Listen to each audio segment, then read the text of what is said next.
అంతకుముందు తిరుపతి వెళ్ళామని video share చేశాను. తిరుపతి వెళ్ళిన తర్వాత మేము అనుకోకుండా వెళ్ళాము. దర్శనము 300 రూపీస్ టికెట్స్ దొరికాయి కానీ రూమ్స్ అయితే దొరకలేదనమాట. సో, అందుకని మేము ఆ రూమ్స్ కోసమైతే 2 అవర్స్ మా అబ్బాయి లైన్‌లో నుంచున్నాడు. 2 అవర్స్ తర్వాత రూమ్ టోకెన్ దొరికిందనమాట. కాకపోతే అవి మనకక్కడ స్క్రీన్ పైన కనిపిస్తాయి. కనిపించే వరకు ఆ నంబర్స్ కనిపించే వరకు అక్కడ వెయిట్ చేయాలి. అది కాకుండా అది జూన్ మంత్ కదా! అసలు ఖాళీ లేదు తిరుపతి. సో, ఎక్కడ పడితే అక్కడ జనాలు కూర్చున్నారనమాట. సో, మేము గూడా అక్కడే కూర్చుండిపోయాము.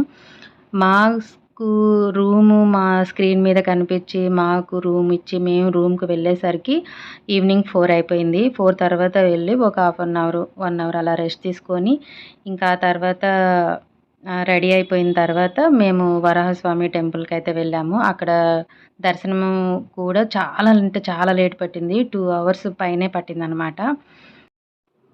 ఇక తిరుపతికి వెళ్ళిన తర్వాత తిరుమలలో వెంగమాంబ అన్నదానం సత్రంకి వెళ్ళి, ఆ స్వామివారి అన్నప్రసాదం తినకుండా ఎవరైనా ఉంటారా చెప్పండి? ఈ అన్నప్రసాదం దగ్గర మాత్రం చిన్న, పెద్ద, గొప్ప, పేద అనే తేడా లేకుండా అందరూ స్వామివారి అన్నప్రసాదం దగ్గర మాత్రం అందరూ సమానమే. సో, మేమైతే అక్కడ భోజనం అవన్నీ చేసేసుకొని చిన్నగా ఇక అక్కడి నుంచి బయలుదేరామనమాట. ఇక్కడ మీకో విషయం చెప్పాల్సిందేంటంటే, మేము రూము 100 రూపీస్‌దనమాట తీసుకుంది. 100 రూపీస్ రూమ్ తీసుకున్న తర్వాత, మేము రూమ్ తీసుకున్న దగ్గర నుంచి స్వామివారి దర్శనానికి వెళ్ళే వరకు ఒక 15 మినిట్స్ అలా టైం పడుతుంది. సో, నడుచుకుంటానే వెళ్ళాము. అలాగే దర్శనము ఇంకా అంతా అయిపోయిన తర్వాత కూడా మళ్ళీ అక్కడి నుంచి కూడా మేము చిన్నగా నడుచుకుంటూనే వచ్చామనమాట. సో, చాలా అంటే చాలా ప్రశాంతంగా ఉంది. దర్శనం అయితే అయిపోయిన తర్వాత మేము చాలా సేపయితే కూర్చున్నాము.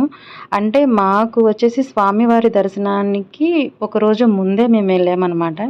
ఎందుకంటే మాకు రూమ్స్ అవైలబుల్‌గా లేవు కాబట్టి, సో, ఎంత టైం పడుతుందో తెలీదని చెప్పి మేము ఒకరోజు ముందే వెళ్ళాము.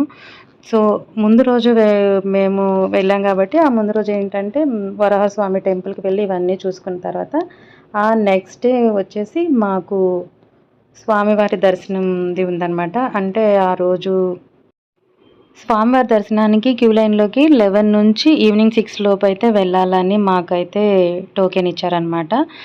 సో, ఇంకా చిన్నగా అయితే మేము నడుచుకుంటూ ఇలా మా రూమ్ దగ్గరకొచ్చాము. కాళ్ళైతే చాలా నొప్పులొచ్చేసాయిలెండి. సో, ఇదేనండి ఈరోజు నా వీడియో. వీడియో నచ్చితే లైక్ అండ్ సబ్స్క్రైబ్.